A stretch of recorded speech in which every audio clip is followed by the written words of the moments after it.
Route 616, your home for all things Marvel main continuity.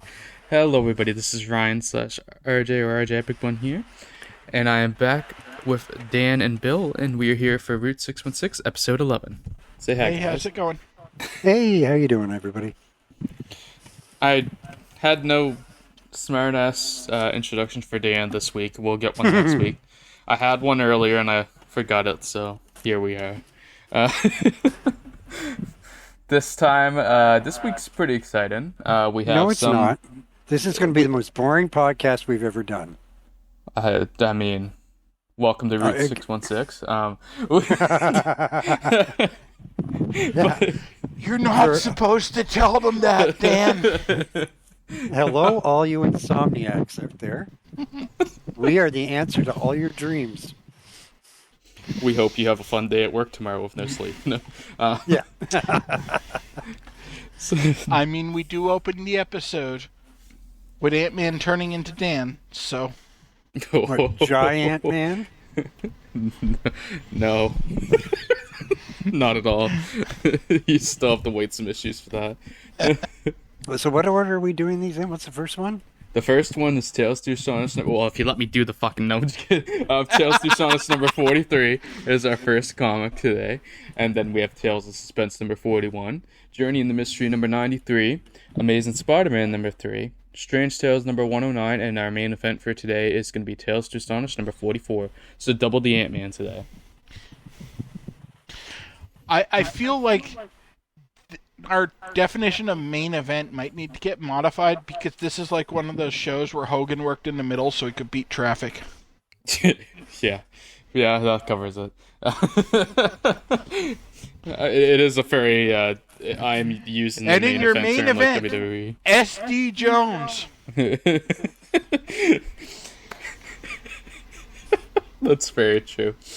So today we're gonna open up. I don't get it. Yeah, that's for the wrestling. In fans early out wrestling shows in WWE in the 80s, Hulk Hogan always wanted to beat the traffic out of the arena, so they'd put like the actual main event in the middle of the show and then just have like some random match at the end. Oh. there. Yeah. So the star could beat traffic. Oh, I get it. So that's why you have me in the middle. So you have the star in the middle, and then Bill at the end. That's funny because you're actually really close to the front and end this week. So You didn't want to take the middle because you were too good to cover Spider-Man. Fucking Spider-Man. What a pussy. On that note, We can't say the C word anymore, can we? Apparently not. They were Technicalities. complaining about that heavily on OSW, so I assume that Yeah. it's true. Yeah, let's avoid it. I have no problem with that. Tales I to predict I will make it 3 episodes before I fuck up and say it. Yeah, I mean, if it slips, it slips, honestly. Yeah. Whatever.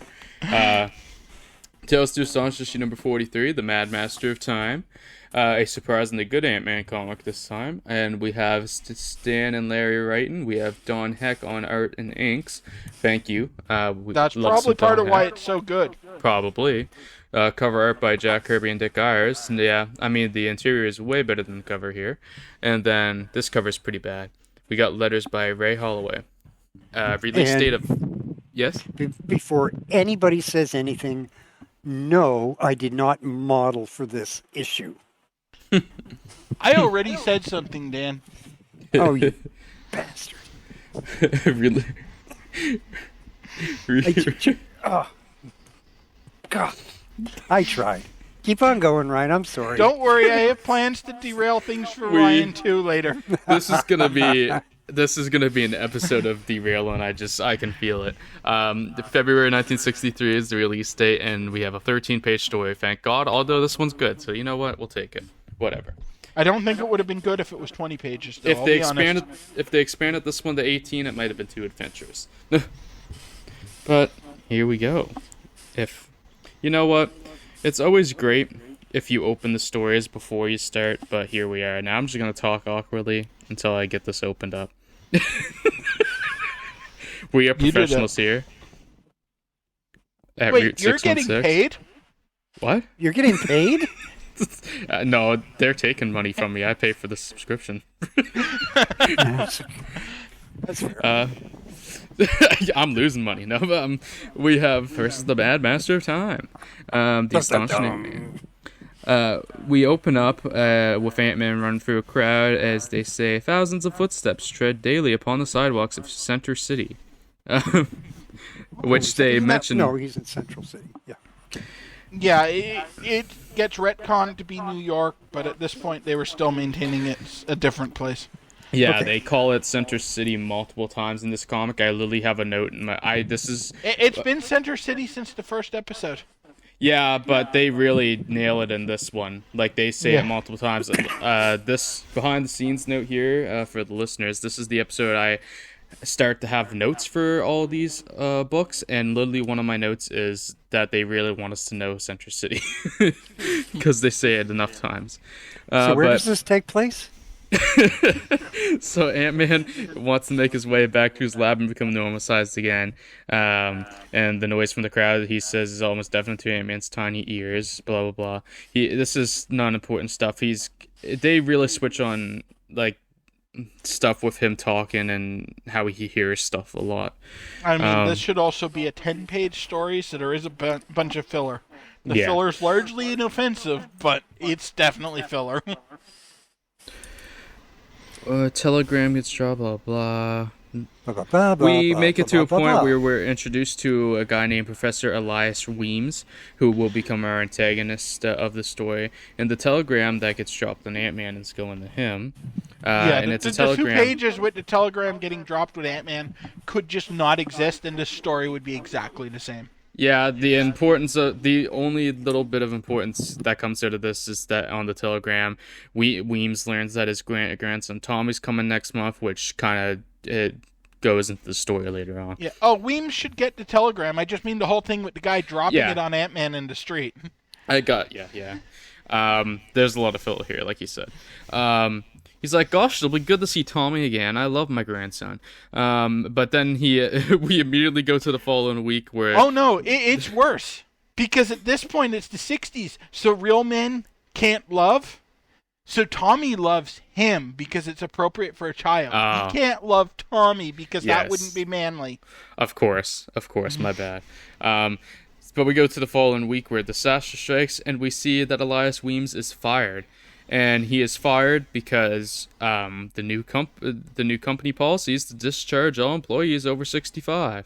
So, well, this fired, entire episode is actually Stan being angry about mandatory retirement age. Yeah, I have a note here that says bastards. I have a note here that says ageism led our antagonist to evil, as we are about to see, because out of anger from being fired due to the ageism, Elias Weems goes a little crazy here, and he starts to experiment where he makes a ray that... Hold on, I got to take notes here, right, for old people. Right, I just got to... Whatever he does, I need to remember it so that I can do it. Yeah, you're about in that Elias Weems age range, so you better take be nice to Weems. So he's such a weenie. So he shoots this ray that he's created, and we see that hyper energy is shooting out of it, and it is allowing him to control. He shoots out rays that let him control the continuum of time on the object or life form that he's shooting it at. So he's making it grow faster. It's still real time, but it's growing. They present it as an aging ray that ages things. Yes, it's an aging ray. But ray. he uses it to unage things as well. Yes. Which makes me wonder why the fuck he didn't just shoot himself with it and solve all his problems, since his entire problem is that he's too old. You just ruined this fucking story. You're welcome. He did warn you he was going to do this. No, this isn't the thing I warned him about. This is just a realization I had right now, and I'm like, why didn't he just shoot himself? Well, guys, that was a good Ant-Man story. Well, we continue on, and Elias Weems wants to prove the power of his new aging gun. So he goes to a zoo and experiments on elephants, and he shoots his ray at baby elephants, and we see them getting bigger. And well, coincidentally, Henry Pym is actually at the zoo right now, so he sees this going down. And Then- it does not matter that he sees it going down because nothing comes from him seeing it at this point. Oh yeah. He only sees the ray. He sees a ray, but he doesn't really see where it's. Doesn't really see what it's coming from or anything, so that's why he doesn't really act yet. Yeah, I was thinking when I read this that they're going into the fight awful fast, and then it just like moves on. It's very anticlimactic at the moment. Yeah. And then we see him testing his ray further as he shoots a woman who turns from a beautiful She turns from a beautiful young lass to somebody that looks like a passerby's mother. Which is actually hilarious because there's a bunch of kids there and one of them's talking about how hot she is, and when his friends turn around to look at her, she's like 80 years old. Yeah, it's pretty good. Then we see Elias Weems walking by an alley, and he's like, "I've done it. I've proven that I can age humans as well as animals. I am the master of age, the master of time." And then Dan's really liking this guy. I'm just adding sound effects. we go to the following day where the cops have a note, and it's from Elias, and the guy is calling himself the Time Master, and they ask each other what they think, and one of them's like, "Oh, it must be some nut," so that about covers it. We go now to where we see Ant-Man receiving a message from ants. They're keeping an eye on the city, and they send a message from the police station. I don't really know if there's anything important. Oh yeah, he's going to talk to the cops now. Okay. Yeah, the ants overheard it because he has the ants stationed at the police station. They talk about the Time Master and trying to figure out who he really is and blah blah. And they Ant-Man then goes talk to the people that run the lab which Elias worked at, and because he got a clue that it could be somebody who's bitter and blah blah. So like angry or bitter, yes, one old fellow, Elias Weems. So then Ant-Man gets that notice from the boss, and he goes to talk to Weems. So we see Weems reading some newspaper. So he's like, "Oh, they defied me. I gave them my chance. Now it's my turn. They shall pay." And that's when Ant-Man shows up. He's like, "I don't know how you discovered me, but it doesn't matter. You can't stop me." So he actually is proven right for momentarily, as Weems simply shoots Ant-Man with his ray, and now Ant-Man is Dan-aged. So here we are. Cool. And take me back to my notes, as I have here, Henry is still blonde, just more wrinkles on his face. They didn't do a good job. Don Heck didn't do the best job here of. He could have looked older just besides wrinkles on his face, but that's okay. I don't know. I think it actually. I have to disagree with you there. I think Don Hank actually did a pretty good job. He did a good job. I think what I was getting at there when I originally wrote it is that it could have been more like. I don't know. He should have had gray hair or something. Should have been more easy for the casuals, but I think they kept him looking close enough to Henry that he's still recognizable. That's fair. Whereas if they had changed his hair to gray or white, other than the costume, which he conceals for half of his time old, spoilers, it would be really hard to tell which character he was. Fair enough. Gotta keep him recognizable for the readers. So, Weems had thrown Ant-Man in a bucket, but we quickly see him be smart and just change back to normal size, which he then throws a trench coat over himself and, does... He walks back to his lab, kind of sadly. And then we see that Weems has gone full evil menace and is saying vengeance shall be his, as he's just shooting a ton of pedestrians with the agent ray. But then we see that Tommy has arrived, and he's like, "Whoa, it's Gramps, he's up on the roof." He's like, "What are you doing up there?" And then at this moment, he's shocked hearing Tommy's voice, he accidentally turns his ray to Tommy and shoots him with the agent ray. And that's when Elias Weems starts to come to his senses, but he drops his agent ray before he can fix anything. But thankfully, the ants are here, because Ant-Man's here, and they catch the gun. And then Ant-Man gets he gets a pedestrian to pick up the ray and starts reversing the effects of all the people who were shot with it, so they become young again. So they get around to everybody, and then Tommy and Elias embrace, and he's like, "Tommy, thank heavens you're all right." So Tommy is like the one thing he cares about now, and one of the pedestrians is like, "That was him. It was him. He's to blame." And they start to crowd around him, but the cops grab him and they're like, "Tommy, I was such a fool. I wanted your love and respect, and then in my desperation, I almost did a terrible thing. Can you forgive me, son?" And Tommy's like, "Don't cry, Gramps. I'll always love you, no matter what." And so we go. So Ant-Man then goes to the courtroom and talks to a judge and stuff, and he's like, "I don't think Weems is actually really a criminal, so if you could just let him go. He was just afraid of losing his grandson's affection, so he was tormented. He blames society. It just called a day." So then we see the guy that runs the factory. He's like, "In some sense, some of us were to blame. I fired him for his age. I said he was too old and unimaginative. Well, this old man invented the most fantastic machine of our time, and I'd be honored if he'd work for me again." So Elias Weems gets his job back, and the moral of the story is that ageism is bad. So what And they're now on to saying Frankie's in fastball. the end, what they're saying is in the end, the old guy was the good guy, and all you young people were evil. That's actually not what I'm I good said. with that. No, that's exactly what you said. You That's just don't want to actually admit it. not what I said. But some It's what you said. You just don't realize that, Ryan. ageism isn't right, only in certain circumstances. It's like what? Generalized ageism is wrong. Specific ageism is hilarious. Exactly. Dan's old. I'm glad we. You seem to forget, Bill, that I do know where you live. I'm glad we covered that early in the episode. I know the exact layout of your house. I lived there before you did.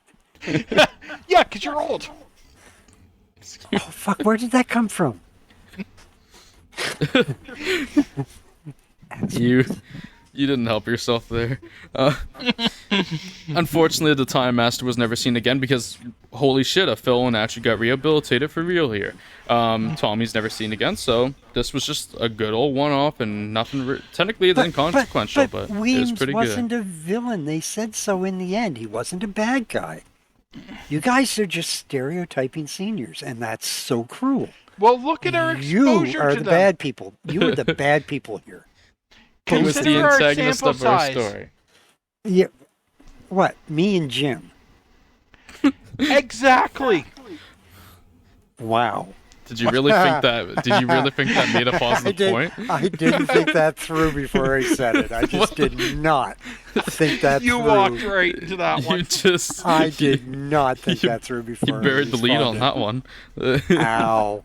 Can we go on to the next comic? We sure 'Cause, like, can. I this do isn't want to fun. point out before we move on that technically Ant-Man did not have to be in this story.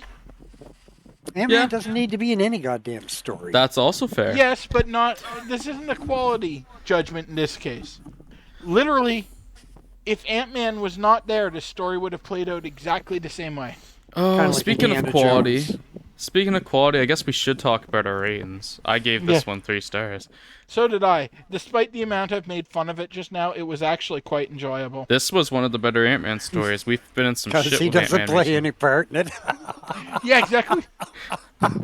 That's great. He's not in it. I love it. Best Ant-Man story ever. You calling me You're not fucking wrong. senile. Oh, this is awesome. Can we have a Thor story without Thor now? I love a Strange Tale story about Johnny Storm. Tell you what, that That would make it so much better. It would. It'd be likable. I do like that they tackled ageism with this issue. It actually was a pretty interesting dive into the topic, so that was pretty cool. No, that's entirely fair. Yeah. The thing I found interesting, though, like, I'm not sure on the developments at the time, but with the specificity of him being 65, and that's why he was let go, I wonder if it was a commentary on, like, them developing like an official retirement age and a retirement policy? It probably was. It's very possible. I hadn't thought about that, but you could be right. Because it's specific, he's 65.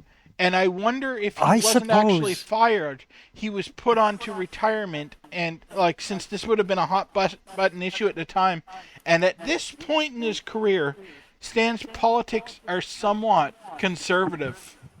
Yeah, and Social Security did come into play after the Second World War. I just don't know when.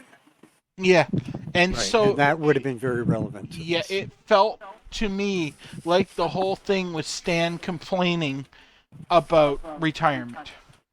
Oh, never mind. August 14th, 1935. So I'm way off. Okay, it would have been around for a while, but yeah, it's definitely largely Stan's libertarian views coming through, and he's complaining about retirement age. Yeah, fucking liberals. Stan also could have been like getting up there, starting to get up there. He would have been, I in the believe, 60s? in his 40s at this point. Okay, I don't know. He died in his 90s, late 90s. Yeah, so he just... was. Well, he fought in World War II. Exactly. And so that would have put him about 20 then. So yeah, he'd be in his early 40s at this point. Yeah, yeah. So no, he doesn't have to worry yet. So I don't know. But I don't... you'll see it a bunch that at this point, like especially in the later 60s, where they start having like hippies as a social phenomena, he's very conservative in regards to a lot of that stuff. Like, he's in favor of equality. I mean, he writes the X-Men, which is an allegory. allegory for racial justice that evolves into LGBT justice. But for a lot of his politics, he's about, like, social movements, and so he's very conservative. He doesn't like these new ideas that are starting to crop up. Fuck them hippies. Long-haired freaks. Did you have anything to add there, Dan? You sound like you were starting to say something. Oh, I commend you both for giving a 1.5 story out of 3. That was good of both of you. You know. Shouldn't you be rooting for that story? Why? You know why. What? Don't make me say it. Asshole. No, I'm not rooting for this freaking story. Ant-Man's... the only thing that I can say that's positive is I don't hate Ant-Man as much as I hate Spider-Man. Okay. You're Ouch! What? No, it's true. Holy fuck! What? No, I don't hate Ant-Man as much as I hate Spider-Man. Ant-Man at least is... how do I explain this? Ant-Man reminds me very much of those, those old black and white 50s sci-fi, movies. Everything from Creature from the Black Lagoon to the 50-Foot Woman to, War of the Worlds, This Island Earth, right? Them. They were, the Thing from another world. And Ant-Man is kind of one of those holdovers where, the incredible shrinking man. Oh, look, it's Ant-Man, right? So, and there's a certain charm to it. There's so much potential for Ant-Man that they just don't bother to deal with because they want him to be a superhero. Yeah. So they don't deal with all the great stuff that could also be going on, like him just exploring the world.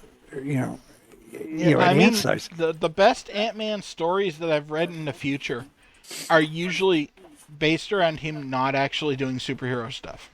Yeah, but that's the point, right? I guess I'm trying to make is there's so much they could do, and I'm always sort of waiting for something cool to happen, right? For him to build a house out of a matchbox or something, What the heck are you doing? Okay. I've got bad news for you about the era of comics we're in right now. Yeah, I know. I was just that sort of exploration's not going to come for another year or two. That they start really like leaning into the larger stories as opposed to just we need something to fit this in this episode. Yeah. I was also going to say just wait until he starts becoming a full-on asshole, too. You might change your tune a little bit.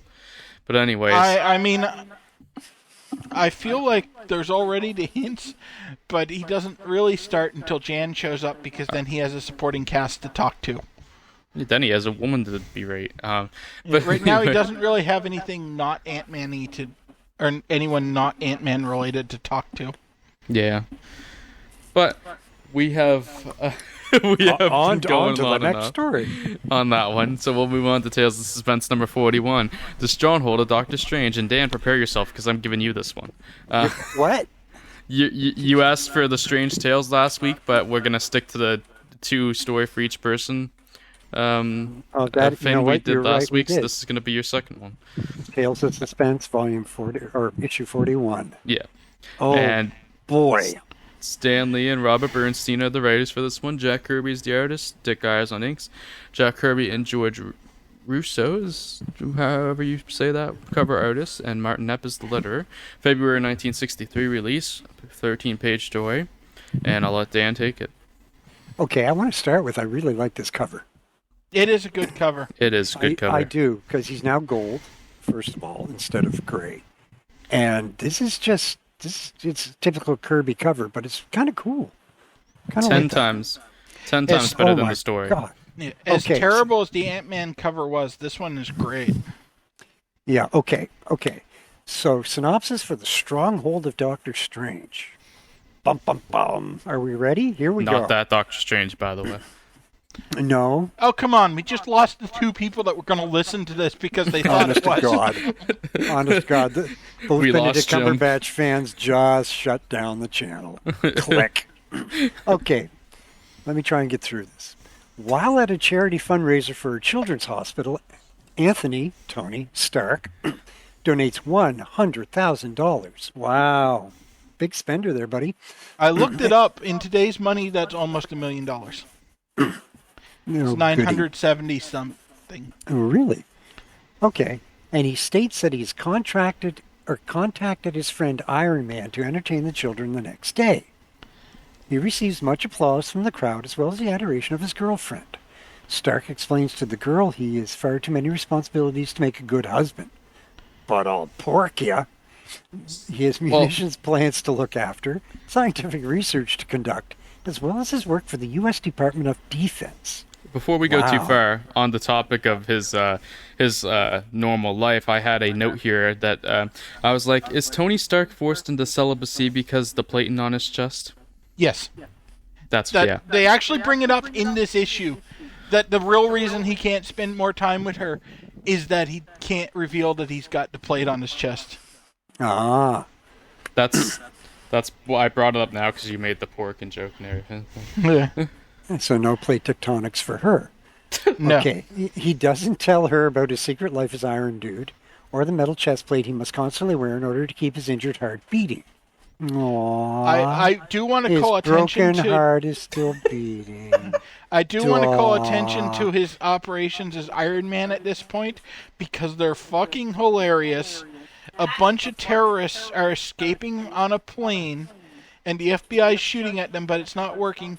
So Iron Man just picks up the stairs for getting people onto the plane and fucking flings it at the plane, breaking it. Okay. No problem. Oh, here we go. The next day, Iron Man wows the kids at the hospital by hovering in the sky and juggling an assortment of cars. He also catches a cannonball fired at him with his bare hands and crushes it. That's cool. He's still using cannonballs at this point. Okay. In a nearby prison, a diabolical plan is about to come into fruition. The villainous Doctor Strange has heard of Iron Man's publicity, and he's rigged up a device from tiny electronic parts confiscated from the radios he was permitted to work with in the prison workshop. That is a run-on sentence, unlike anything I've seen here before. He feigns a dizzy spell and is led by prison guards back to his cell, where he activates his device and hypnotizes Iron Man. He sends a mental command that orders Iron Man to free him from the prison. Iron Man walks like a zombie through the prison, tearing down the walls until he finally locates and frees Doctor Strange. He evades the prison guards' gunfire by flying him away from them. With Iron Man under his mental control, Doctor Strange devises a plan to dominate the world in order to impress his estranged daughter, Carla, to make up for the many years he's neglected her for his criminal career. That's okay. That's not terrible. Doctor Strange releases... of all the motives we've had recently, you have a problem with this one? Dan's actually pointing out the one good thing about this comic, which was Doctor Strange's motivation and Carla's response to it. I'm just laughing at the way he said it. That's all I was laughing at. Okay. I'd say that is the best part of the issue. That's not saying much, but still. Doctor Strange releases Iron Man from his mental grip and sets forth to hatch his plans for a world domination. Dum-dum-dum. On an island somewhere off the Atlantic coast of the United States, he shows his daughter Carla her new home and introduces her to his new cadre of associates, some of the most cunning scientists and power-mad military men on Earth. Oh my God, what are we going to do? Doctor Strange launches an S-bomb. Wow, I thought we weren't allowed to use S-bombs on this show. Into the upper atmosphere. Shit. Yeah. Oh, look, there you go and ruin it for me. He launches a ship bomb into the upper atmosphere as a demonstration of his destructive power, and then threatens to destroy the entire planet unless every nation surrenders to him within 24 hours. Several nations trace his broadcast and launch nuclear weapons at his island. Well, that's a little judgmental, which is protected by a virtually indestructible force field, of course. Iron Man approaches the island by submarine and, correctly figuring that the force field would not extend below the surface of the water, because of course our villain didn't think that, anyone would attack him from under the water, tunnels into the island base from below. Once inside, he witnesses Doctor Strange and his daughter bickering over his recent deeds. Carla is appalled at her father's despotic plans and evil nature. Iron Man smashes Doctor Strange's electrical generators, accidentally short-circuiting his armor and shorting his power supply in the process. Iron Man is completely helpless until Carla tosses him a flashlight containing 2 batteries. They're D-cells. He powers his armor with D-cells. Right. And seriously? Yes. Yes, seriously, we gave you the best title. Oh my God. Which Iron Man uses to recharge his armor. His plot thwarted and fearing Iron Man and his hanging double D cells, Doctor Strange vanishes from the premises, saying goodbye to his foolish daughter, who kind of likes Iron Man's D cells. Waka chicka waka chicka wah wah. And that is the end of whatever the hell that was. The plates have shifted. Utterly freaking pointless. Yeah, it's a 1-star affair. Wow, I gave it 2 just because I enjoyed the stuff with Carla being like, no, I don't want to rule the world. What the fuck is wrong with you? Yeah, well, and you know what? That's probably the best thing about the story, is the bad guy's motivation. It actually kind of sort of works, as opposed to most of the rest of it, which is... He charges his armor with a couple of D-cell batteries. Yes. They're drawn. They're definitely D-cells. He also just charges. He just plugs himself into a wall too to charge. So that part's not so bad, because at least he takes power over a period of time. But to just take 2 D-cells and draw the power off them, and that's enough for him to go full Iron Man again. Oh yeah. So what you're saying is these guys had no concept of amperage or voltage or anything. None. Did they? None at all. I mean, I'm fairly certain this comic only exists so to spite. What, to spite me? When I die, I'm going to hunt Stan's ass down and kick it. It's more petty than that, I think. Because next month, I think it's literally our next episode, will be the debut of the real Doctor Strange. Ooh. The one Steve Ditko wanted to write. Ah. And I know Stan really didn't want to do Doctor Strange. Why not? He hated the idea. He thought it was one of the stupidest ideas he had heard. And he refused to do it, and the only reason it got made was because Ditko refused to keep doing Spider-Man unless he got to do Doctor Strange. Oh. And I'm pretty sure this story is Stan Lee trying to make a shitty Doctor Strange before the other one comes out in the hopes that Steve will drop the idea. Oh, kind of like DC doing Spider-Woman girl thing. Yeah. Before. No, Spider-Man still came first, but... No, but Spider-Girl was really one of the Inhumans, wasn't she? Because she sure as hell looks like it. No, they came out about the same time, actually. Did they? Spider-Man was 1960. No, he's joking about how Medusa. she's basically Yeah. Medusa. Yeah, Spider-Girl came out first then.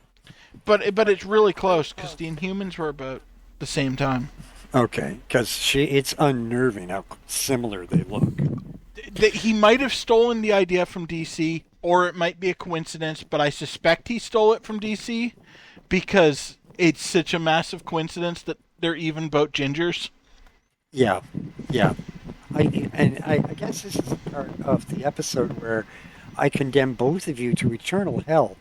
We could be reviewing that friggin' gonna be a Legion of weekly segment? Superheroes right now. But no, we gotta review Spider-Man. No, Dan, you have not seen the DC order. Doesn't matter. Trust me, you don't want to Doesn't matter. dive into that one.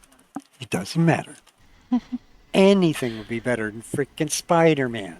No, nobody loves me. I don't have any friends. Speed Saunders. My life sucks. Some notes on this issue. Speed Saunders, Blue Beetle. Wasn't Blue Fucking Beetle Carlton at this point? Yes, No. but it's part Okay. of DC. Fucking DC Doctor Strange. They did a Doctor Strange? Oh, good Technically, God. it was Nedor, but yes, there is a Doctor Strange on their side too, and it is even worse. Wow. Worse than this one? Yes, Okay, yeah, I don't it wanna is read as much worse than this one, than this is worse than Stephen Strange. How is that possible? That's what I'm saying. Because, okay, now, I before we go any further, I've already admitted to you guys a number of times that I am a massive mark for Legion of Superheroes. I always have been. It's one of my favorite titles of all time. That and Commandy. I love both those titles. With Teen Titans kind of falling in a close third. Okay. But but no, we get to listen to Iron Man power up his suit with D-cell batteries. Ooh. It didn't take you long to turn on Iron Man. No, I am not turning on Iron Man. I'm turning on the writing. It's horrifyingly bad. Yeah, it is. It really is.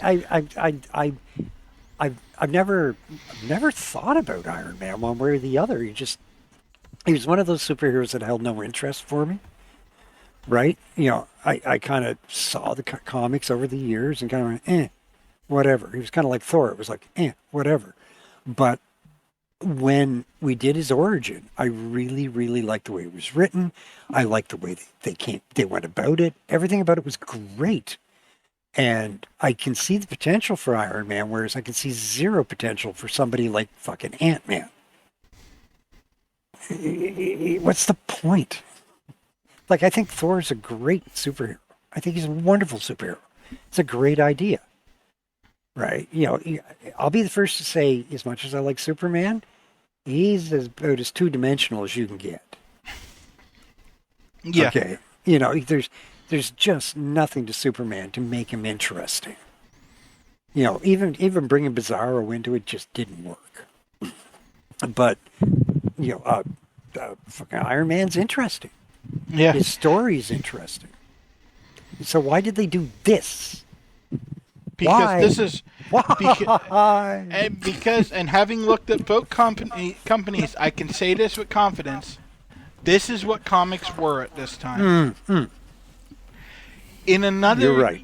we're You very are close to absolutely the right. tipping point right now. Within the next year or so, they start figuring out how to make it work. But the shitty, shallow, one-off stories with absolutely nothing of consequence happening and terrible villains is not a symptom of just Marvel. Oh, That's no, I know. just how comics were. Yep. And it was worse in the 50s. Oh, God. There's a reason we started at the start of the Silver Age instead of all the way back where the Order can officially begin with start of the Golden Age, because there's no point in talking to those ones. Yeah. There's like 3 plot advancements in 20 years. Yeah. Yeah. No, you're absolutely right. I don't disagree with you at all on that. But again, I struggle with, there's so much potential for a character like Ant-Man that they just didn't explore. No, they never explored it with Ant-Man until the 70s. And it's unfair. Because Like, they at just least- turned him into the even more boring Giant Man when it wasn't working as Ant-Man. Yeah. Or Giant Man. Yeah, everyone's made that joke. Yeah. Well, that's what it is. Totally. Anyway, speaking... before we So let's move go on... to Before we move on, I have to own up to having given that story 2 stars. Yeah, and I already said the one we gave. Yeah. It. I do have You to say. said the 1, but I didn't actually say what my rating was. Okay. I would give it a 1. Okay, fair. You actually make sense for once. Before we move on, I got some quick stuff to run through since Nikita Khrushchev will appear in Fantastic Four 17. Not really that important, but just saying the characters. And don't worry, Doctor Strange returned last year in 2021 for the Marvels issue number 3.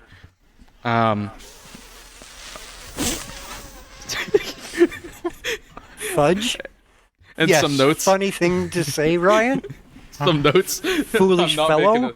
I'm not making it up either.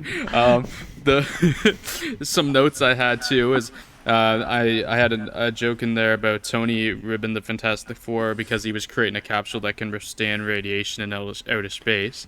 That happened at one point in the issue that we didn't touch on, but it was a funny little joke. We got. I mentioned that I hated the gold armor for some reason here. I think it's just because I didn't like Kirby's art this month. I didn't think the art was that good. I And mean, then- I don't like the design on that Iron Man suit, I'll be honest. I don't like any of the silver Yeah. or the gold. And that's just because when I look back at it, it's extremely dated, so it's not really a fair criticism to it. Okay. Because Yeah. I can't judge it fairly because I've seen so much more modern depictions of robots and power armor that looking at that suit, it just looks like something from a bad 50s sci-fi.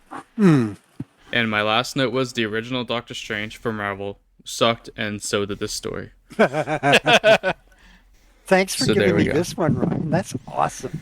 You're welcome. Anytime, buddy. Oh, we could have given you the one I have, and I think you would hate him even more. And Great there's the segue. I was going to say, that's the segue we were looking for. Journey in the Mystery number 93, The Mysterious Radioactive Man. We have Stan Lee and Robert Bernstein again. I don't like that trend. We have Jack Kirby and Dick Ayerson doing art again. Again, I don't like this trend. They do the cover as well, and we have letters by Ray Holloway. And this one was released in April 1963, and this is another 13-page story. And Bill's going to take this one. I have a theory that the ones that are scripted by Robert Bernstein are the ones he tried to foist off on Larry, and Larry said, "I'm not touching that." Oh. Oh, before you do start, before I even read this issue, I had yay ... Radioactive Man. Hey, Radioactive Man. Our hero. Well, my hero. Radioactive Man is painfully generic. So anyway, this story opens in India, because if you don't have an interesting story, you might as well put it in an interesting location. He's being genericist. And Donald Blake is helping casualties in a border skirmish that's happening between India and China. And the Chinese attack, so he turns into Thor and he fights off the Chinese single-handedly, stealing a whole bunch of their tanks and delivering them to the Indian army. And then he causes a storm to bog down all the Chinese soldiers. Good for him. And the Chinese get really, really mad about this and demand that their scientists develop something to beat Thor. And one rather intimidating-looking scientist guarantees that he will be able to beat Thor because he's been working on something that should be able to do it. And so he goes off to his lab to work on his secret project that's so secretive he doesn't let anyone else in his lab, and even has robot assistants. Which, too bad Ant-Man wasn't around to sneak in. Yes, which look like stereotypical Chinese statues. Because we have to remember that we're in China. Just like the communist China. Yes. Just like the outside of his high-tech lab looks like an ancient Shaolin temple. Wow. Because once again, we have to remember that we're in China. I also had a note that this is some of the worst Kirby art I've ever seen. I don't think it's that bad. It's super racist, but it's drawn all right. I think I was just pissed off when I was reading these comics. That's probably true. Anyway, his device, or his invention, is a means to infuse a human with massive amounts of radiation. And naturally, he tests it on himself, turning himself into the Radiation Man, a man made of pure radioactive power. Is he big and strong and green? Yes. Whoa, how'd you guess? Wow. Oh, but strangely more racist than the Hulk's depiction, too. Oh, I suppose, yeah. He even still has a yellowish tint to it now that he's green. Wow. Because we have to remember he's Chinese. That's right. Those fiendish Orientals. And there is one of the most unintentionally hilarious panels at this point, where he has turned into the Radiation Man, and he's destroyed his lab to ensure that no one can reproduce his experiments, and he's standing there in the fire with a great big grin, holding his fist in the air, and it looks so friggin' stupid. Bottom of page 7 if you want to check. That's some slow chemical shit right there. And then he goes back to the Chinese government, and they're like, "Aha, you are brilliant. We will send you to America to destroy Thor." So they send him on a submarine across the ocean, and he climbs into a torpedo, which they launch out, and he melts his way out of the torpedo and walks into New York City. And, of course, they tried to shoot him because he's an illegal immigrant. And he just melts all the bullets. And then he goes to Times Square and demands a fight with Thor. Except Thor doesn't show up for a while because Donald Blake is performing a surgery. Or because they needed to fill half a page. In China? No, we're back in New York. No, this is in New York. Okay. And,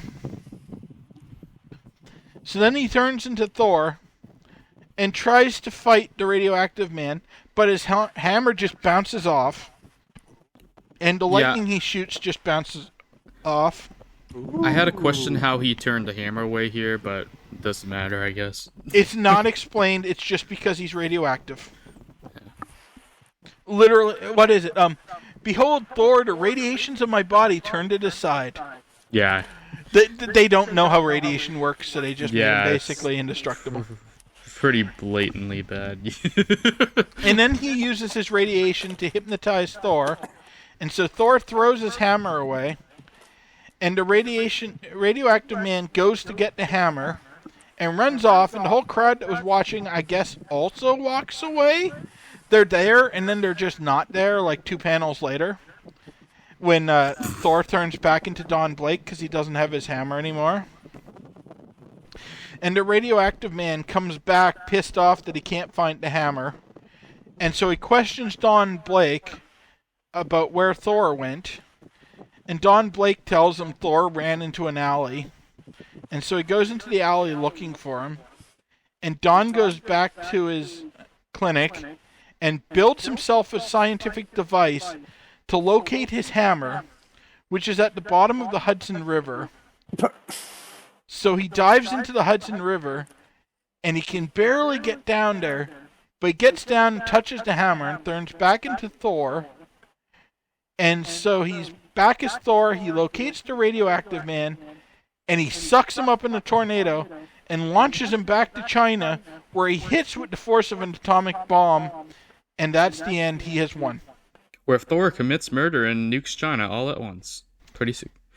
He committed impressive. genocide. He launched a fucking nuke at, I assume, Beijing? Well, I mean, hey, they're desert plains. You never know. There might only be Radioactive Man that's dead. The survive. I think Radioactive Man survives. Well, Yeah, I mean, he probably does. Okay, in the synopsis it says It's implied that he's he going to die flings here. the Radioactive Man back to China, where he crashes in the remote mountains Yeah. and is They- seemingly destroyed by a nuclear explosion. They show it. Yeah, they imply he's going to die from the Yeah, impact. he died and until in then- Avengers 6 they decided to use Radioactive Man again. Exactly, and they Yeah. do show that there's remote mountains here, but it's all very convenience. So, do you have a rating on this, guys? This was another 2 stars, but I sure do, Okay. and I agree with Bill. 2 stars. mostly it was just getting 2 stars because the art I actually didn't mind. I don't know why I gave it 2 stars. I just want to be nice to Radioactive Man, I think. The story is decently coherent. Like, it makes a fair bit of sense for this early era. Yeah, Other it's than not the too point I bad. pointed out about the people around when he was fighting Radioactive Man the first time disappearing, like there was nothing terribly offensive. They didn't pull a fire where he makes random shit with his superpowers or so. Yeah, that helps. Man, he literally could have been Green Lantern. Yeah. But that's about all I had to say. This was just a general boring story. Yeah, so like Bill already mentioned, Radioactive Man returns in Avengers number 6. We'll get to that probably in a couple months or so. That's a hard name. Mousedon returns Captain America number 106. Apparently, who cares? And that's about it for character stuff. Yeah, I mean, not much to say about this one. Pretty disappointing debut for Radioactive Man, really. I mean, he's never an exciting character. Yeah. He's pretty much just a generic big strong guy. It just surprises me that he actually got used in the future. Yeah, honestly, that surprises me a little bit too, that he's as important as he ends up being, because there's nothing about his character design or power set that makes you like, this guy needs to turn back up. Yeah. I don't know. I suppose the only advantage... Unlike Pete. I mean, he shoots people with paste. That's unique. That's true. Yeah, that is true. He splooges all over people. Yeah. The only thing I can see Radioactive Man actually having going for him is he's a communist that's not from Russia, which is relatively rare. Okay, that's fair too. The best part, the best thing I've ever seen Radioactive Man is the Marvel Ultimate Alliance game. So I don't know. Yeah, I don't know. Let's move on. Who cares about Radioactive Man, honestly? Yeah, there's not even much discussion to be had about him. Like, he turns up a lot when they just need a bad guy to put in an issue. Who's semi-powerful. Yeah, because he's decently powerful. He's just not decently interesting. Yeah. I mean, he literally threatens the H-bomb New York here, so... decent power. Let's move on to a character we actually care about as we read Amazing Spider-Man number 3, Spider-Man versus Doctor Octopus. The real main event of this episode. We have Stan Lee writing, of course, and Steve Ditko on art. Steve Ditko is actually credited with the cover this time. And we got John Duffy on letters. An April 1963 release here, and a full 21-page story. A lovely lovely cover here. We don't see Doctor Octopus in full yet, but pretty cool cover.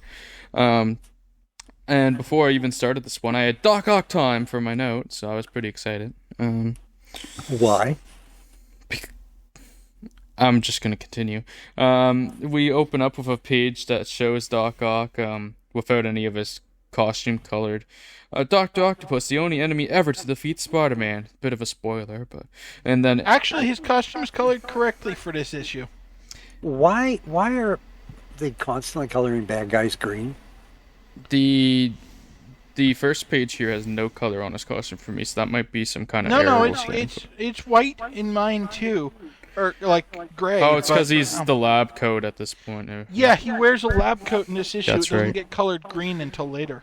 I was And the just cover. confused because I was looking at the cover. Yeah, and then Yeah, that's actually the miscoloring in this case. yeah. And then in this epic tale, we're told it's an epic, so we see the Human Torch as well. Hell yeah! Waka wahee. Oh, I see. Okay. So we open up with some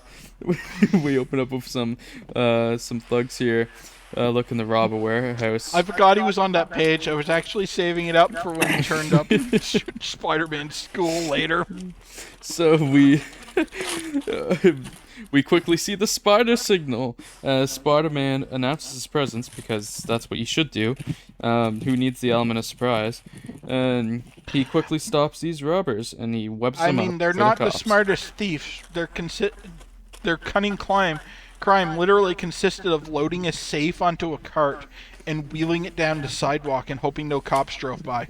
Yeah, good point. We then move over to an atomic research center. Thank you for outlining that so well, comic.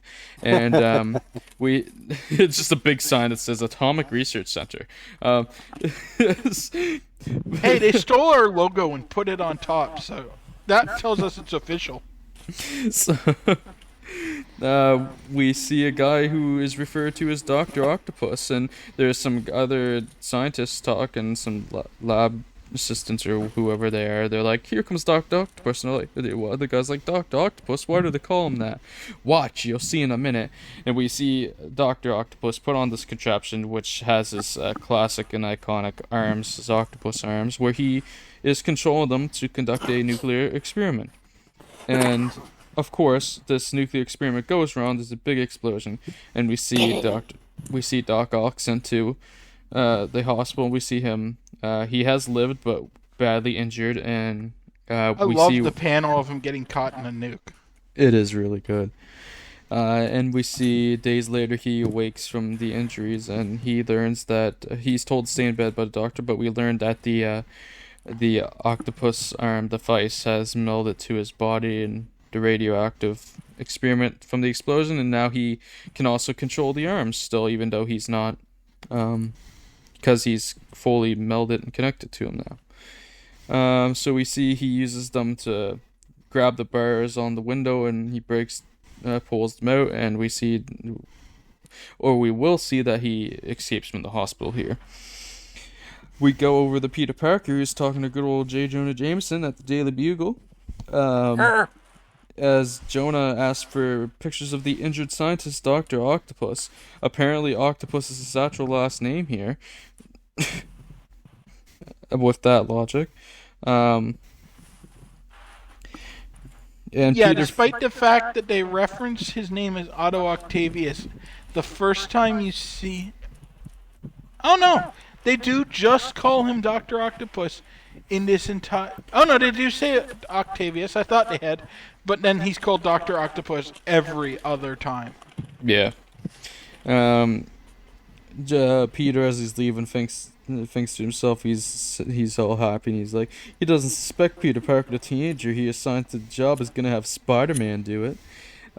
So we go see Spider-Man walking through the neighborhood like a normal fellow here, before he jumps over a wall and then climbs a wall, and he starts spying on Dr. Octopus, as we see him conducting more experiments, because, you would go right back to experimenting. There's a nurse in there who looks to be tied up, and a gentleman who's probably in charge of the plant in some capacity. who's putting up a bit of a fit. He's like, "This is mad. You have no right." And then Doctor Octopus grabs the guy and holds him up in the air before Spider-Man breaks through the window and forces Doc Ock to drop the guy. Mainly at a pure shock because he doesn't attack yet. We see them battle a bit, but Spider-Man just thinks he's got this handled. Like, it's nothing. He webs up two of his octopus arms together. But pretty quickly, really, Doctor Octopus takes care of Spider-Man and is the first villain to actually momentarily defeat Spider-Man. Right away, we are plopping down that, yes, Doctor Octopus is Spider-Man's best villain. God preserve me, save me from fanboys. I was waiting for you. That was your cue. He's been shockingly reserved. I can't believe how reserved I'm Dan's trying been to stay awake. You fucking asshole. We see not long afterwards Peter's at the having hospital. a crisis again. We unleashed him. Oh, look, Peter's having a crisis of self-confidence. Oh. Not long afterwards at the hospital, we see Doc Ock celebrating his defeat of Spider-Man to himself, but he's completely walking on his octopus arms as he goes over the fence of the Atomic Research Center. He uses them to... Okay. Here's what bothers just me. Fucking put a bullet in my head, guys. Jesus. What the hell? Fucking Vulture already defeated Spider-Man. Yes. Yeah, Vulture did momentarily defeat Spider-Man. A Vulture rat dragging a defeated slice of pizza could defeat Spider-Man. Vulture defeated Spider-Man as convincingly as Doc Ock did. But they I really... agree Doc Ock is Spider-Man's best villain, but that is absolute bullshit that it's the first villain to defeat Spider-Man. It's them trying to build up their new villain. It's just that's totally what it is. Continuity rewriting at its finest. Lame. And then we see Doc Ock use his fucking arms to lay against the ceiling flat so he's not spotted by a fucking guard of the place. We see him break back. It's even better because only some of his arms are to the ceiling. Some are pillars holding him up from the floor. Yeah, exactly. What a panel. So we see Doc Ock gains control of the whole lab, and he starts his chaotic reign over this lab, and he gets everybody to flee. We see Is there any way you could drag this out more? We see a Peter Parker that's a little bit mopey at home, and his Aunt May walks in. Oh, there's a surprise. I don't know. Johnny Storm could show up in this comic. That would drag it out some. Speaking of, we go to the next page, and we see that Johnny Storm has showed up to give a lecture at surprise Midtown High. lecture. Exactly. It's almost like you're reading a synopsis. What's going on here? And it's even more tedious than your explanation. It's almost like this is 21 pages. Why? Why, Don't Stan? worry. Don't worry, this is page 13. Kick Stan's ass when I die. Yeah, so Johnny's just like, blah, blah, blah, never give up. So, Blah, never give up. So Peter Parker is like, wow, I guess if the Fantastic Four could be defeated and then go back for more, then Spider-Man can too. So then he's reinvigorated, then he goes to fight Doctor Octopus once more. So he goes back to the lab, and he does just that. Doc Ock still seems to be in charge for quite a bit of this, but Spider-Man comes up with a chemical concoction, and he wraps some rope around some files with it inside so he can use it for his plan here. And he does end up using the files, and it turns out he's got the substance is like an extra powerful glue-like substance which fuses. He's drawing from the greatest of all Marvel villains, Paste Pot Pete. Yes. Paste. He takes after Triple P here and uses a paste to fuse Doctor Octopus's arms together. Pretty clever, young lad. Young Padawan. So two of his arms are fused together, so he's got less power. But he does use the ones fused together to wrap him around in what looks like a hug as the other two are still trying to attack. But once Peter gets close, he manages to punch the shit out of Doctor Octopus and just knocks him out. So all he had to do was get close. This is some of Ditko's best art because it's literally a page of him trying to work his way in close through just way too many arms grabbing at him. It's a really... You feel like he's overmatched. It's a really good 2 to 3 pages. Steve Ditko he shows in Spider-Man, he starts really up in the ante of what the art in these comics could be. Because there's as soon as next issue with Sandman, there's some really good like battle stuff going on too. Yeah, well, that's one of the things I found with Spider-Man. Like, the first time Spider-Man faces a villain, he's generally completely overmatched. Yeah. Second time he faces them, he usually beats them quite easily. But the first time... Well, he's overmatched so that he can have an excuse to go hide in a corner and mope. Right? And, because that's what Peter Parker's secret power is. You sit around with a lip on, pouting. Hey, sometimes he just gets cold. Maybe Spider-Man 3 was the most accurate Spider-Man movie after all. But Spider-Man has knocked Doctor Octopus out, but he's like, better not take any chances, and he wraps some webbing around the 2 arms that aren't fused together. So some guards then come and collect Doctor Octopus, getting the signal from getting the spider signal thrown up so they get noticed, and we see Doc Ock webbed up, and as Spidey flees the plant. So we then get more Johnny Storm, because we hadn't had enough. As Johnny had mentioned earlier that he had a bit of a temperature and a sickness at the moment, so that's why he wasn't doing much superheroing at the moment and couldn't flame on for long. But we see that the Doctor has now cleared him, and he's like, "Oh, that's great! I can now get my partners in the Fantastic Four, so we can I want to show my partners in the Fantastic Four that I can tackle Doctor Octopus alone." And he flames on in the Doctor's office because he couldn't wait. But Spider-Man shows up to tell the Torch to relax because Doctor Octopus has already been captured. He's like, "It's actually thanks to you. You gave me some motivation." And then he flees, and the issue ends. Johnny flies off, and the Human Torch form, and kids celebrate the Human Torch as Flash is like, "Now there's my idea of a hero, the Human Torch, and a guy like Spider-Man too. Why don't you watch and see what a real man is like, Bookworm?" And Peter ends the issue saying, "Someday I'll tell you why, Loudmouth, and I'm sure gonna enjoy it. Yes, sir, it's gonna be a real pleasure." And the end. Oh, so Flash's fanboying starts early. Yes, it does. And also, there's a surprise bonus Spider-Man pinup page. I'm gonna fucking print that off for Dan. Please don't. But it's from your pal, Spider-Man. Thank you for going there. Give me something to throw the darts at. Oh, there's also a couple... This is where the letters pages start, too. Look at that. So cool.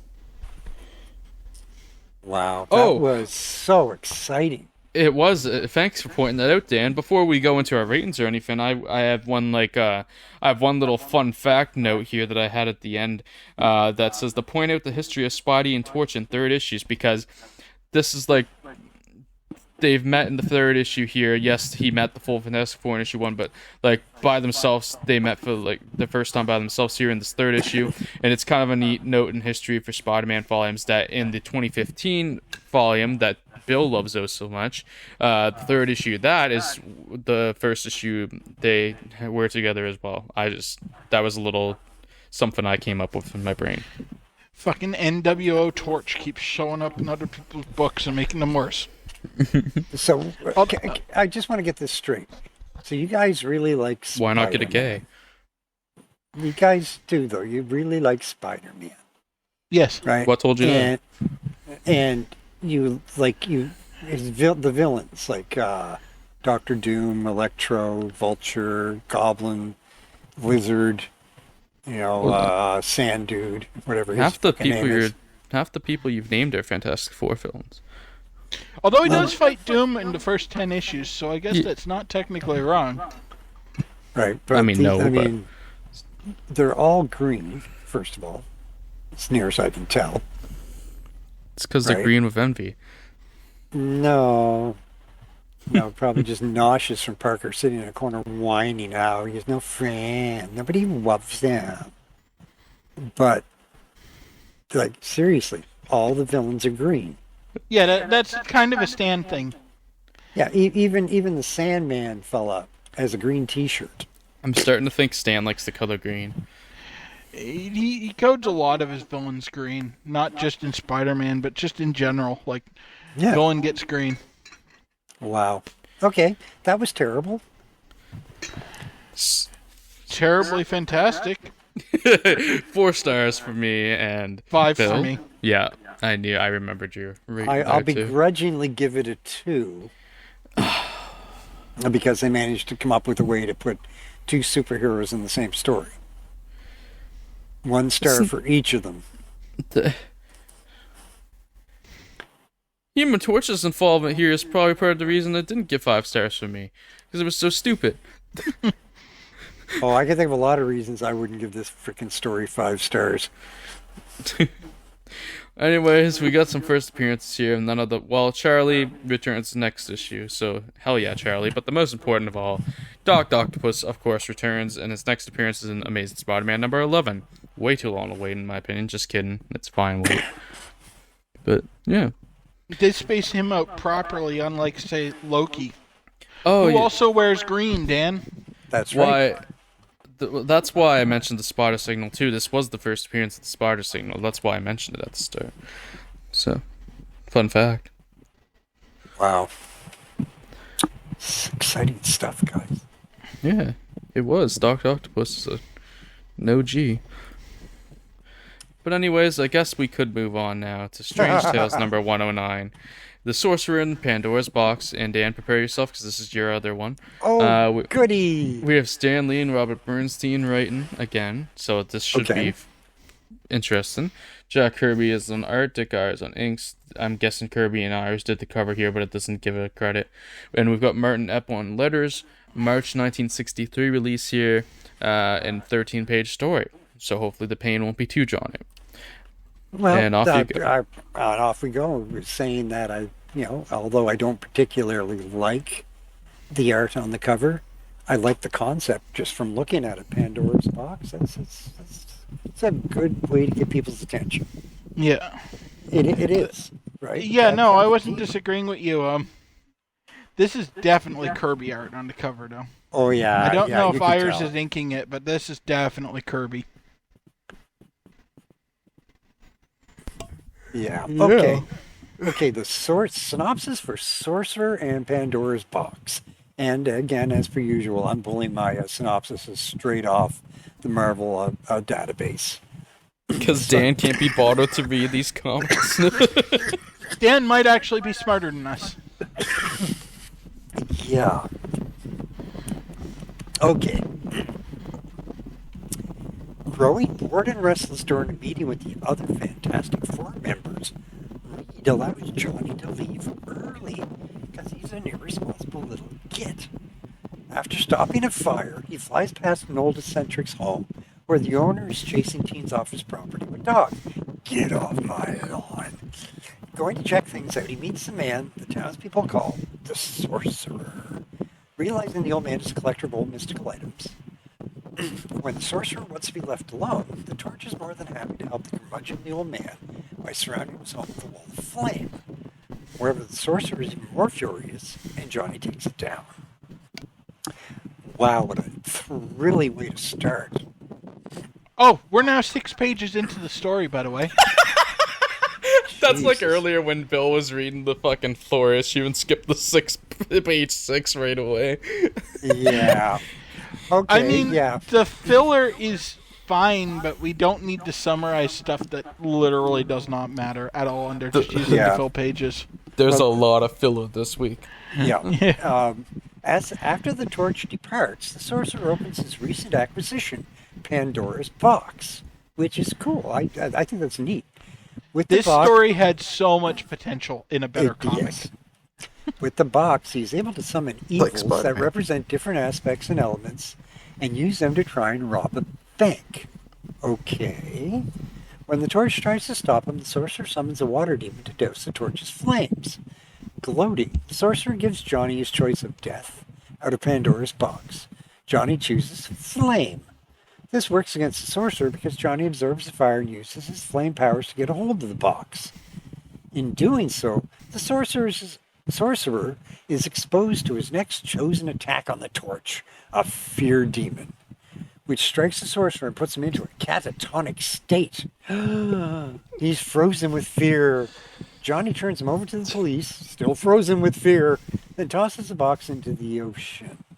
Because the perfect thing to do with this is give it to Namor. Namor, yeah.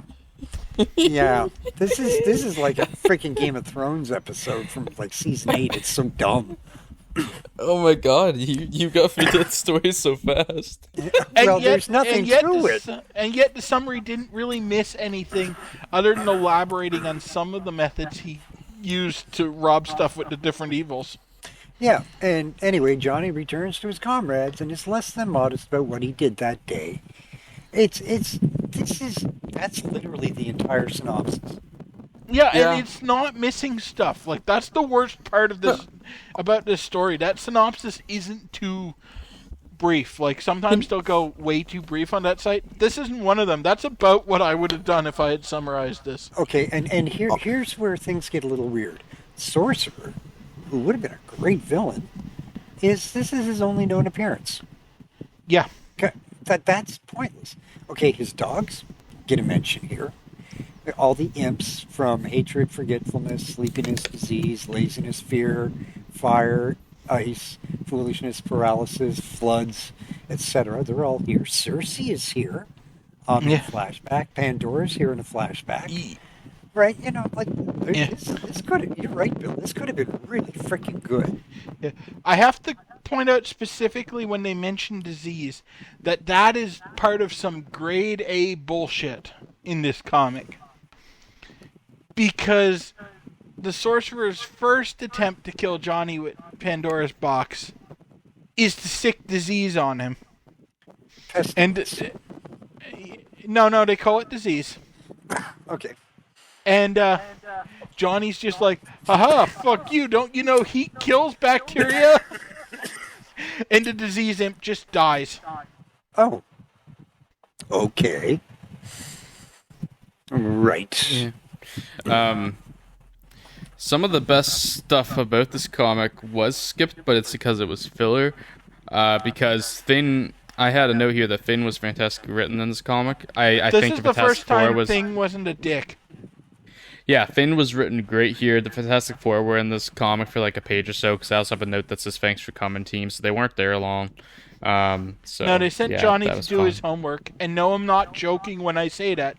That was actually the reason they kicked him off, and then they fucked off to some exotic foreign country to like go on an adventure.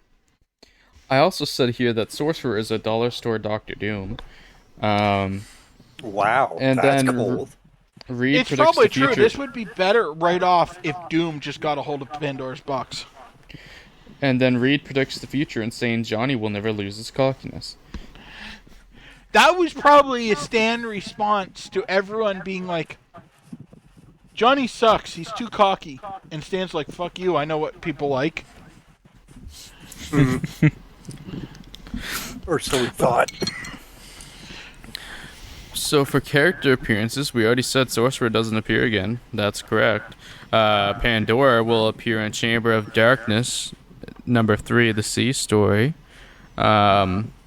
Cirque will appear next in Eternals number 3 in 1976. I'm actually surprised it took them till issue 3 for Cersei to show up. Yeah. Yeah, but like I say, the synopsis is brutally short. Right. It could have been a great story. God, this could have been like a so 6-issue run. Yeah. It was fine. I gave it a 2. I gave it a 2 too, but this had so much potential. This could have been, if they did this even 2 years later, this could have been a whole mini-series and it would have been great. Oh, hell yeah. Because look at what they did with the Magic miniseries. Yeah. Right. You know, which was brilliant. But yeah, this is, like I said, it's not so much the sorcerer himself, although I like the curmudgeon, the old man routine. Yeah. Of course you do. I feel an affinity It's for this relatable. man. Yeah, it is, isn't it? I mean, But- he's a curmudgeonly old man yelling at children to get off his lawn. What's not to like for Dan? That's right. God damn it. Stupid kids. Them and their damn Is your dog. favorite movie Monster House? No, but it might be if I'd ever seen it. Okay. But anyway, break from the yeah. podcast for a second. Everybody go watch Monster House. Fantastic movie. It's from like 2006 or something. Is that got Jack Black in it or something? It's an animated movie. Oh, It's Okay. fantastic. oh, Jack Black did the Goosebumps one. Yeah. Yeah, okay, sorry. It's totally sidetracked on this because the story is pointless. I mean, discussing Monster House is better than discussing this comic. You've seen it?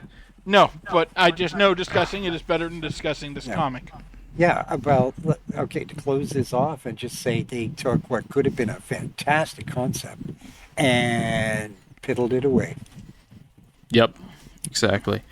Now, Moving. again, sign of the times, they were just throwing things together, coming up with ideas, and then coming up with, quick ways for it to end, which is unfortunate because this could have gone on for 6 issues, no problem.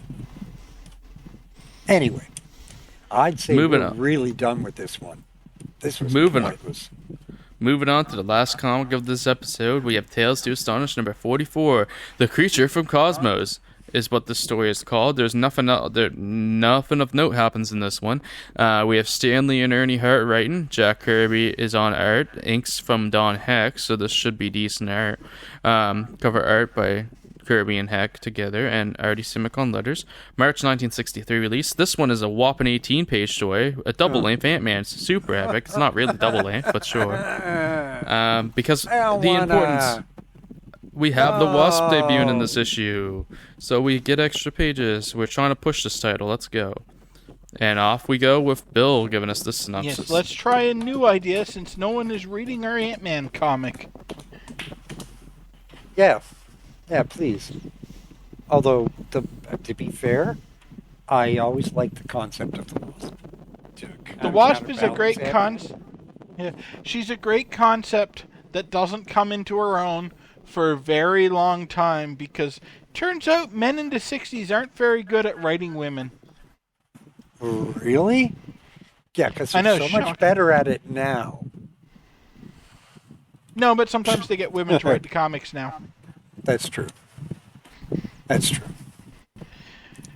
So we open up with Hank Pym as Ant-Man messing around in his lab, and he needs to resort to his ants to help him, and so he finds himself wishing he had a partner, and this gets him thinking back to his ex-wife, well, his late wife Maria, sorry, and he thinks back to what happened to her, and this involves their honeymoon, where they go to Hungary, to take the honeymoon, despite the fact that Maria Trovaya, his wife, escaped from Hungary and is wanted by the communist government there. He's like, oh, it'll be fine. You're married to an American now. No one will mess with us because then we'll invade you and take your oil. What's this? Hungary doesn't have any oil? Well, shit. And so Maria is immediately kidnapped by the Stasi, or whatever they call the secret police in Hungary. And Hank is knocked out by being pistol whipped. And he goes to the American embassy once he recovers, and they get a call saying that they found Maria's body, and there was a note on it saying this is what happens to those who attempt to escape from behind the Iron Curtain. And so Hank vows revenge and goes running around the streets of Hungary trying to find the people that killed his wife until he's locked up in an asylum because he's basically having a mental breakdown. And the American ambassador comes and gets him out of the embassy or out of the asylum and ships him back to the States, where he starts working on his shrinking formula and becomes the Ant-Man. And he's decided that he needs a partner now. And so he starts working with... I mean, that's about how the logic goes. I know. I'm just looking at the story again as you're saying it, and it's like, holy shit, the switch in the story is hilarious. Yeah, they're just like, we need to give him a tragic backstory. That makes him look like an absolute fucking idiot.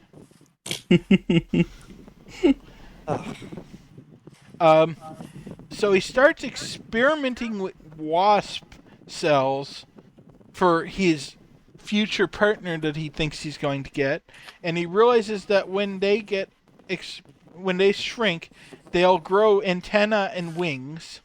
Ooh. And that's not foreshadowing at all. And just then he gets interrupted by Dr. Vernon Van Dyne showing up at his door with his daughter Janet. And What a coincidence. oh, we get to the real coincidence where she looks just like Maria, but much younger, not much more than a child. Because that's not creepy at all. Yeah, so in my notes I had, and Henry made it weird, not much more than a child, in quotes. And then I also did point out also, yeah, okay, I'll touch on that when we get down. Okay, you continue. And so, Van Dyne's there because he's been working on a gamma beam to pick up signals from other planets. And he wants Presumably Hank's help. green creatures. Yes, and he wants Hank's help with it. But Hank's just like, no, I only work with cells, so fuck off, I'm busy. And Van Dyne's like, well, I can see you're too much of a bell-end to help me, so I will leave now. Good day, sir. Henry is an asshole, Henry is an asshole. And Hank goes back to obsessively messing around with his devices. And he gets a signal from the ants about some sort of crime. It goes off to be Ant-Man in a manner that we don't see. And we cut over to Van Dyne's laboratory, where he's working with his ray. And oh my god, it summoned an alien beast that, yes, is green. Wow. In fact, it looks like a giant snot with a face. Kirby at his best. Yeah. And it's from the planet Cosmos, deep in space. And it's a fluid form of light. And God. it immediately declares itself to have been a criminal that almost succeeded in taking over Cosmosian society. But since it failed, it escaped to Earth through the beam, and now it's going to take over Earth the way it tried to before. And so it smashes Van Dyne's machine and kills him somehow. They don't explain what exactly it did to him at this point. And then Janet comes home and notices that now the lab is really stinky. So she goes in to see what happened and finds her father dead. And so she calls Hank Pym because he seemed like her father trusted him. And he's like, go away, I'm busy. And then hangs up on her. And as soon as he hangs up, he gets his aunts relaying that, no, Van Dyne really is dead. And so he turns into Ant-Man and launches himself over to Van Dyne's laboratory, where he goes and tells Janet to go to Hank Pym's laboratory, and he'll look after her. And then he examines the body and realizes that the guy died of fright, and finds the machine all smashed up, and takes off to try to beat Janet back to his laboratory. And he discovers that all the ants don't want to go up around the lab, so he has to climb down the water spout to get out of the building. Heads back to his... there's actually an important detail there that the ants notice that there's some sort of formic acid around there, and it's alien, and they're afraid of it. And so he zips back to his laboratory, grows back to full size, and throws on a bathrobe just before Janet shows up. And so he lets her in, and immediately goes like, "Will you do anything for? Would you risk anything for justice?" Which is like a super awkward thing to ask someone that just walked through your door. And she's like, "Yeah, I guess I would." And he's like, "Good, because I'm Ant-Man, and you're my sidekick now." And so he... God almighty. I love this stretch. He injects her with experimental Wasp DNA. And then... the creature from Cosmos busts out of Van Dyne's laboratory because we threw an awkward cut in there. Apparently Stan felt the story wasn't progressing fast enough. And so it cuts back to Hank and Jan, who somehow has had time to make herself a costume into like 5 minutes since she got injected with Wasp DNA. And they track on some of Hank's devices, the creature, and figure out where it is. So they go and shrink down, launch themselves over to where the creature from Cosmos is, land in a big pile of ants, and then go, and Hank has some sort of plan, but Jan immediately decides that now is the perfect chance to prove herself. So she flies at the creature and has no effect on it, and it starts to hypnotize her and kill her. So she barely escapes it from it and makes it back to Hank before she passes out. And so they head back to Hank's lab, and they make a device, or they make some compound that they load into shotgun shells, and then they take the shotgun and they shrink down but leave the shotgun normal size, and have all the ants carry the shotgun and a box of shells back over to where the creature is, and up a wall onto the roof of a building. And Hank gets the ants to point the shotgun at the creature, and he fires it, and the creature vaporizes, and Hank reveals that he had put in an antidote to the formic acid that the creature was made of, and that killed it. And then Jan tries to give him a hug because she's falling in love with him, and he's like, "No, such displays of emotion are not proper. We must go back to my lab and do some science." And so they head back to the lab, and Jan decides that she will never leave him, and someday she will make him love her as she loves him. And that's the end. Oh, brother. This shit stinks. This is horrible. Oh, my... It's even worse than I remember. Oh, my God. There's a reason I skimmed it when I reread it. It's super wordy and really bad. My notes for this one are hilarious. I don't even know where to start. Here, seriously. Let me go, and then you come up with your shit. Yeah, go for it. I started off, I'm like, this is entry 69. Nice. So then it opened, I was like, oh boy, the story gets more pages with 18. And then I was also like, too many words in the first blurb. And then that blurb was horrible. It was like a fucking novel for the intro blurb. And none of it mattered at all. No. And that was the... Then I went into the Not Much More Than a Child, which I touched on earlier. I called Janet Van Dyne the original offender for wanting to offend your father. Henry Pym... here it is. This is the stretch that I said I loved. Henry Pym reveals his identity to the first pretty lady that reminds him of his late wife after knowing her for like 10 minutes. And then I was like, Janet lets Henry experiment genetically on her right away.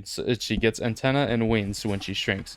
Also, there's signs that the team knew that there was gonna be a sidekick, but they didn't know what gender they were, what sex they were, or whatever, because Janet is misgendered while flying. And then that was probably just the fact that the editor also wrote it. Yeah. And then Janet, I had a note about Janet confessing her love. So, yeah, right away, of course. Wow. And Dan, yeah, the worst one was Janet shows up after Hank has blown her off twice. And he's like, hey, will you do anything to fight justice? And she's not even just like... And she's not like, God, you're completely insane, aren't you? She's just like, yes. And he's like, good, I'm Ant-Man. I need a sidekick. Come on, let me inject you with stuff. Incredible. Okay, that's where I wanted to start. Okay, because first of all, they suggest, if I understand this correctly, that she's underage. Yes, they do strongly hint that she's underage. Okay, so he's not experimenting much more on... Sorry, go ahead. Not much more than a child is the exact quote. Okay, there you go. So you've got this adult male, a grown man, presumably in his 30s or so. He's a widower who starts experimenting on an underage girl. Yes. Who snuck away from her dad to go see him. Oh no, her dad was dead. He's at dead this now. point. Oh, Yeah, he's dead now. Yeah, he's Okay. dead. He's been dead for a whole 20 minutes. Okay, so skipping right over the whole grooming routine that seems to be happening here, and What are you, Republican? You mean you don't groom your spouse? no, but I mean, I certainly thought not it when was she's the Marvel underage. method. Not when she's underage, but Someone needs to tell Charles that soon, too. yeah, but I just the whole theme of the way they get together is just breathtakingly inappropriate. You remember back 15 minutes ago when you were excited about Jan? Yeah, I didn't realize That she was a nice underage. time, wasn't it? I didn't realize she was a child. So innocent. No, I mean, but, I do have this to- is creepy. I do Yeah. have to provide some cultural context on the child thing. Oh, okay. From what I've found, mostly through reading comments on this and several other inappropriate interactions with young women in Marvel Comics, apparently at this point that was less frowned on than it is today. Oh, it was Like- more frowned on than it is today. It was not uncommon back then for people at 16 to get married. No, Okay, it wasn't. well, in the deep south, maybe. not. Okay, now taking into account that I grew up in an incredibly Catholic town. Okay, we actually a bishop lived in our town. That's how Catholic our town was. Okay, but no one got married before they were 19. First of all, back in the 50s and 60s, you just didn't do that. Right? I mean, now it's not to say it didn't happen, but it was very frowned upon. I mean, we're talking, even up until the late 60s, premarital sex was still not really openly discussed. It's not that it didn't happen, but it sure wasn't talked about. You just, no, and a girl who's barely, just out of her innocent years, so she'd be, 13, 14? I think they mean she's more like 18. Yeah, I believe in this case she's technically an adult, and it's just the way that Hank's talk and whatever. Yeah, I think the context about that phrase specifically with not more than a child means that she's probably just graduated high school.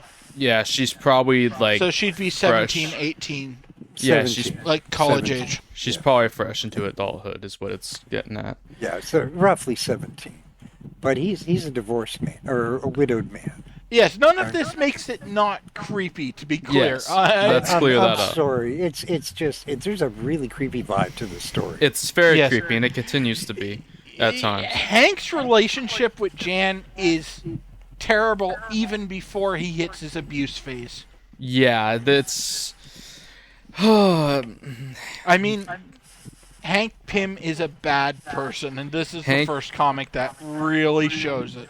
Yeah, Hank Pym is an asshole. He's... Yeah, I mean, literally, she calls him because she found her father's corpse, and he's like, fuck off, I'm busy. And then he's thinking to himself about how these damn society girls are always looking for attention. Yeah, okay. Yeah, I don't know, I just... Hank is a horrible person. Well, there's nothing about this story that's appealing, I guess is my point. Nothing. Right? There's just nothing to it that I sit back and go, well, at least they did this, or at least they did that, or, something positive came out of it. I mean, something positive did come out of it. Yeah, it's the Wasp, and I think that's why I gave this one 2 stars, too, because... That's why I gave it 3 stars, is mostly because it introduced Jan. And Jan's awesome. Jan's a legend. And I definitely overrated it because I was excited that she was introduced, because this is the first comic that when I tried to reread it for the podcast, I couldn't do it. I just skimmed it. I couldn't bring myself to read all 18 pages of this again. I mean, you're on point with the average, to be fair. Yeah. Dan missed this because he hadn't joined our call yet. But when Ryan was breaking down to me how the issues were going to be broken, and they told me I was getting Tales to Astonish 44, I'm like, oh, good. You gave me the one I skimmed. Yeah, we started laughing because of that. But yeah, I don't like it at all. There's nothing about it that's if I'm rereading this without being super excited that Jan's debuting, this is barely 2 stars. Yeah, I would probably give this a 1 if I had to read it again. It's definitely an overrated rating just because I was excited about Jan debuting. Yeah, which is fair, because the Wasp is a cool character. She just is. She's just an excellent character. But oh, yes, she's the better of the 2 characters in this comic now. But there's nothing, literally nothing about this story that appeals to me. Everything about it is just wrong. Right? It's inappropriate. It's poorly thought out. I mean, the art's not exactly stirring. No. No, it's not. I'm getting tired of green bad guys. It's getting a little tedious. Yeah. I just... Oh, God. It's just horrible. Anyway, that's my opinion. You're not wrong. This story was absolutely awful. And you're right. Having Wasp finally show up is great. Right, Wasp is a great character and continues to be throughout the history of the comics. She just gets better because she'll have like 1 or 2 of the early Ant-Man comics where she's actually a good character and she stands up to him a bit, and then she becomes background and a source of exposition dumping. Okay. And she stays there basically until the 70s, and then they slowly start to actually do some good stuff with her. Yeah. I give this a 1 at best. On a personal level, it's not cool. Yeah, no, this might be like not for straight up quality points. No, but just for like being a nasty, uncomfortable story. It was literally uncomfortable to read at points. Yeah, this might be the worst thing we've covered so far. Yeah. It was. There's some themes in here that are not good. It will stay there probably up until the infamous Avengers. I think it's 212. Oh no, Marvel Girl. Oh no. Yeah, just leave it at that. Don't give any more hints as to what it is. Yeah, no, nothing more on that. But no, just some of the themes in this story are extremely unimpressive. Right? This is not a good origin story for Wasp in any way, shape, or form. She looks bad. Hank looks worse. And whoever thought this is a suitable story to print. Stan, I'm looking at you. Yeah. Looks the worst of all. The fucked up part is, like, Ant-Man seems like it's been one of Stan's, like, pet projects to get over and stuff, and it's, like, I don't know. Like, Stan, yes, the character had a lot of potential, but what the fuck are you doing? I don't know. That seems like it was... Because Kirby on art, like, abandons this title quite quickly, so... Yeah. Kirby already abandoned it by this point. You can see it in the art that Kirby is drawing it because he wants his paycheck, but he's checked out. Yeah. Yeah, and again, just what a horrible origin. What a horrible, horrible origin to just a fantastic character. Yeah. And it's really weird because they did such a great origin for Iron Man. And then they turn around, take this character, and do this pathetic concept. Like, just everything about it's just inappropriate. Right? Hulk had a great origin. Iron Man had a great origin. Nobody gives a rat's ass about Spider-Man. I was waiting for it. You know, but I was hoping you'd at least give him the good origin credit, but you couldn't even do that. No, I can't. I just can't. I mean, I kind of have to side with Dan on that one. As good as, like, the stuff surrounding Spider-Man's origin, like his motivation with Uncle Ben getting killed and so is good. The actual excuse for him having his powers is pretty fucking weak. It really Fair enough. is. Fair enough. I'm sorry. Of all the things about Spider-Man, the whole getting stung by a radioactive spider... It's iconic just because it's been told so much and Spider-Man's so beloved, but it is a lame fucking origin story. It's the circumstances around it that are more important, like you said. And they even know it's lame because they make fun of it in both Enter the Spider-Verse and the Incredible Spider-Ham's origin, where he's a spider that got bit by a radioactive pig. That's cool. I like that. But I mean, you have some epic origins, like, and I don't want to harp on it too much, but Iron Man's origin's freaking epic. It's the best origin they've done so far, hands down. Yeah, you know, I mean, you go to Batman's origin and it's phenomenal. It's brilliant, right? He doesn't just magically become Batman. He works into it as he gets older, right? You know, Iron Man becomes Iron Man because he has no goddamn choice. He's forced into a role that he wasn't really planning to be. Yeah. Origins where the hero has agency are always better than the ones where they just don't. Like, that's why Batman's origin is way better than Superman's. Yeah. Oh, Superman's origin was... It's another one like Spider-Man that's good because of what surrounds it. But the actual story of it itself is... so just lame. Terrible. It's them trying to justify his existence. Yeah. Like or his powers even, I guess is a better way to put it. Yeah. Right. You know, they're trying to justify Superman is strong because he was born on another planet. Now he's here in this yellow sun. You know, all this stuff. And it's like, please, guys. You know, now I understand it was just, you know, it was sort of the type of the times. Yeah, I mean, the only good origins to come out of that time that I can think of are Batman and Captain America. Yeah, Captain America's origins weren't that bad. Although I'm not a fan of Captain America, his origin wasn't bad at all. Yeah, his origin was good, and Batman's were good. Every other origin of that time is terrible. Like it is. Even honestly, Superman is up there amongst the best from that time. Yeah. But anyway, I don't want to beat this to death. I just no. This was not a pleasant experience on any level. Yeah, it's honestly too bad that the spacing worked out, that this was the issue we have to end on, because I don't like not ending. Necessarily. Well, I don't like ending on just an icky feeling, but... Oh, well, yeah, I don't know how to follow through on that, because you're right. It's a horrible thing to end on, but It I is mean, what it is. that's the nature of doing this sort of a project with going through a reading order. You don't always get the ideal spacing on comics.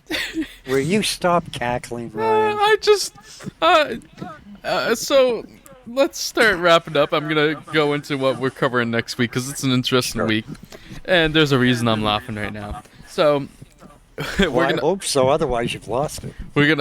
debatable. We're gonna open up with Tales of Suspense issue number 42, where we see Iron Man trapped by the Red Barbarian. Hey Dan, what color do you think the Red Barbarian's outfit is? Green? Yes. It's a military uniform, so it kind of gets a pass. But I saw that, and I had to call it because of your green. I'm sorry, just constant. No, it's a Marvel trope that the bad guys always wear green. Like, people make fun of that constantly. We then move on to Strange Tales number 110, the A story, where we see the Human Torch face not only the Wizard, but he's also teaming up with Paste Pot Pete. So 2 of Human Torch's worst enemies are teaming up to face him next week. It's not as good as you think it'd be. Strange Tales number 110, the C story, sees the debut of the real Doctor Strange. Can't fucking wait. And then we have Journey in the Mystery number 94, which sees Thor and Loki attack the human race. What's going on there? We then have... What's going on there is way too much Loki. This is the 3rd story in a row with Loki. And you gave me... Or 3rd out of 4. And you, like... You kind of poked fun at me not liking how there was so much Loki before. And then the second last issue we'll be covering will be the one you don't see on the order right now, because it's the Sergeant Theory and the Howling Commandos issue number 2. That's we add that in from the war order. So then we have Tales to Astonish number 45 will be our main event, so to say, as we end on high notes 2 episodes in a row, because we end next week's episode with the return of Egghead. Egghead? Woo! Oh, yes. Another Let's go. Kirby. Yeah. You're welcome. So that's a worse story, but less uncomfortably rapey. Yeah. Yeah. At least Egghead's at least he's kind of, you can make fun of him being a fucking carny and shit. So that'll be fun. That's really PC of you, buddy. Wow. Egghead is not even the most carny villain we're covering this week. Yeah. Come on, if you want to talk carny, you can't go past Loki. Yeah, I knew you were talking about Loki. But yeah, so next week's interesting. I'm obviously most excited for Doctor Strange debut, so that should be a lot of fun. Yeah, that's It's the highlight of the point. week. In the middle once again. And potentially Sergeant Fury. So, yeah, that's the next best one, is the Sergeant Fury issue, at least in my opinion. Ryan's been enjoying Sergeant Fury more than I did on the 1 issue I've read so far, but everyone says that Sergeant Fury gets really good like 2 or 3 issues in, so I still have hope for it. Yes, Bill is reading Sergeant Fury for the first time as we go through it, so yeah. I essentially am too, but I'm a little further ahead, but that's what. But yeah, interesting week. Anyways, we'll end this off so we can get back to our lives. So, if you're watching this on YouTube, come on, don't lie to the people. We do a comic podcast about comics from the 1960s. Everyone knows we don't have lives. Yeah, the real reason is we just don't want to be stuck with one another all night. So, so yeah, I don't want to deal with the Spider-Man fanboy shit any longer. If you're on YouTube, please leave a like, subscribe, comment, and even share if you would like to. We are also on Google Podcasts, Apple Podcasts, and Spotify. And we hope that you keep on coming back, and leave some comments down below in the YouTube section, or vote on the poll on Spotify. Give us some interaction. It'd be great. So we will see you all next time, and peace out. See you later. Have a good one.